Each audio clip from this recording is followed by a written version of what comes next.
Dominus vobiscum, et cum spiritu tuo, Lectio Sancti Evangelii secundum Ioannem. gloria tibi Domine. En ce temps-là, Jésus disait à ses disciples, « Comme le Père m'a aimé, moi aussi je vous ai aimé. Demeurez dans mon amour. Si vous gardez mes commandements, vous demeurerez dans mon amour. Comme moi, j'ai gardé les commandements de mon Père et je demeure dans son amour. Je vous ai dit cela pour que ma joie soit en vous et que votre joie soit parfaite. Mon commandement le voici. Aimez-vous les uns les autres comme je vous ai aimé. Il n'y a pas de plus grand amour que de donner sa vie pour ceux qu'on aime. Vous êtes mes amis si vous faites ce que je vous commande. Je ne vous appelle plus serviteur, car le serviteur ne sait pas ce que fait son maître. Je vous appelle mes amis, car tout ce que j'ai entendu de mon Père, je vous l'ai fait connaître. Ce n'est pas vous qui m'avez choisi, c'est moi qui vous ai choisi et établi, afin que vous alliez, que vous portiez du fruit et que votre fruit demeure. Alors, tout ce que vous demanderez au Père en mon nom, il vous le donnera. Voici ce que je vous commande, c'est de vous aimer les uns les autres.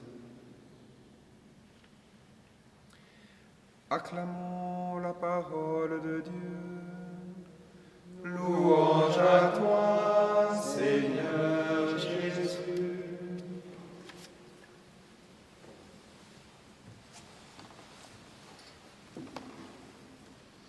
Le Seigneur l'a placé parmi les princes de son peuple, c'est ce que nous avons chanté durant le psaume, parce que nous fêtons aujourd'hui un apôtre. Nous fêtons Saint Matthias. Et dans la première lecture que nous avons lue, les actes des apôtres nous racontent comment Matthias a été choisi.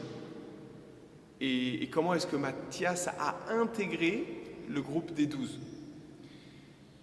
Et peut-être que si nous étions à sa place, nous n'aurions pas forcément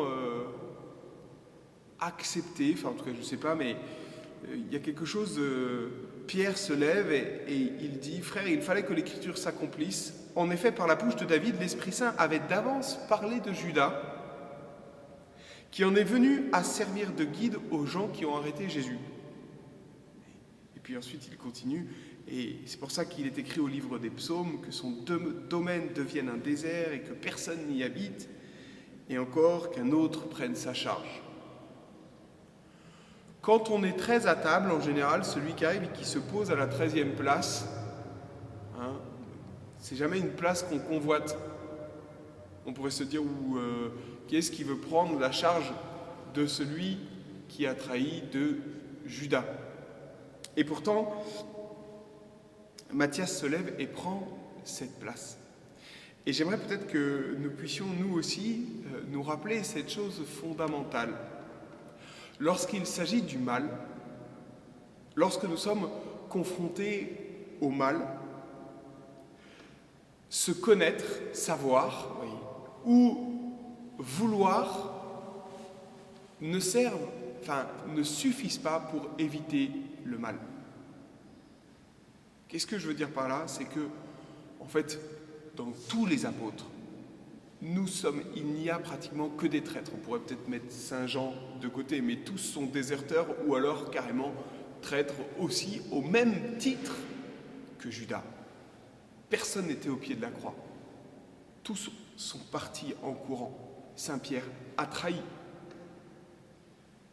La faute de Judas n'est pas tant d'abord sa trahison que ce refus ensuite de se remettre entièrement entre les mains de Dieu.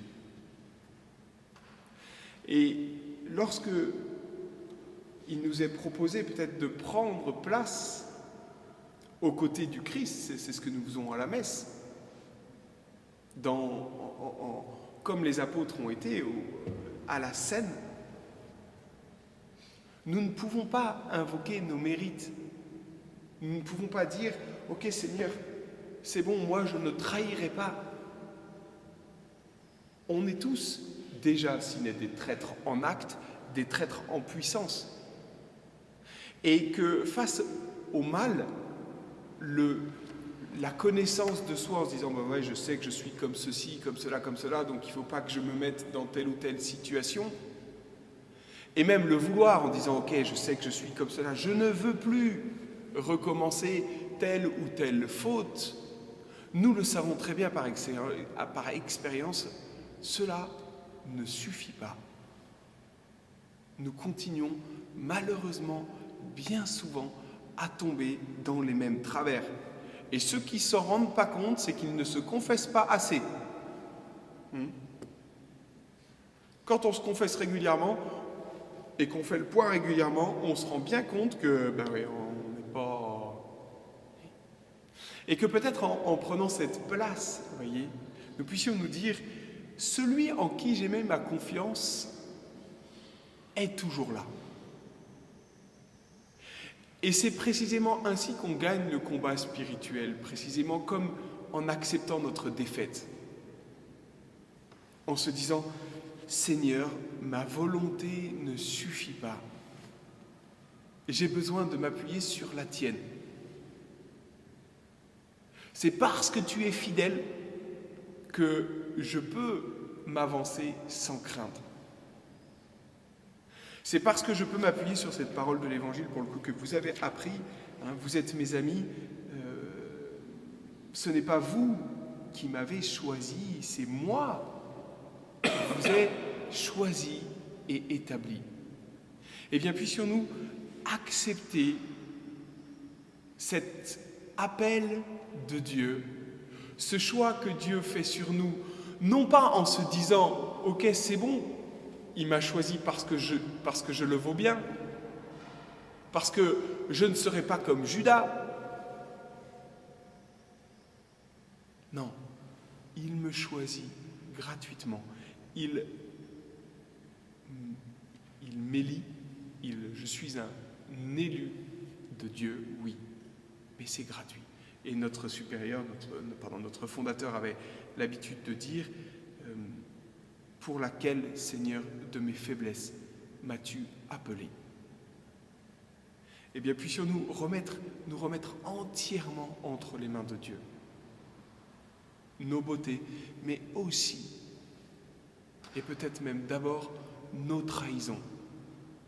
En ne comptant pas d'abord sur nos forces pour remporter le combat, mais au contraire, en ne comptant plus que sur lui, pour pouvoir dire ce oui. Seigneur, je dis oui à cet appel que tu me donnes, oui, mais en m'appuyant d'abord et avant tout sur toi, et sûr que malgré mes trahisons, tu seras toujours au-dessus, tu seras toujours là pour me pardonner et me relever.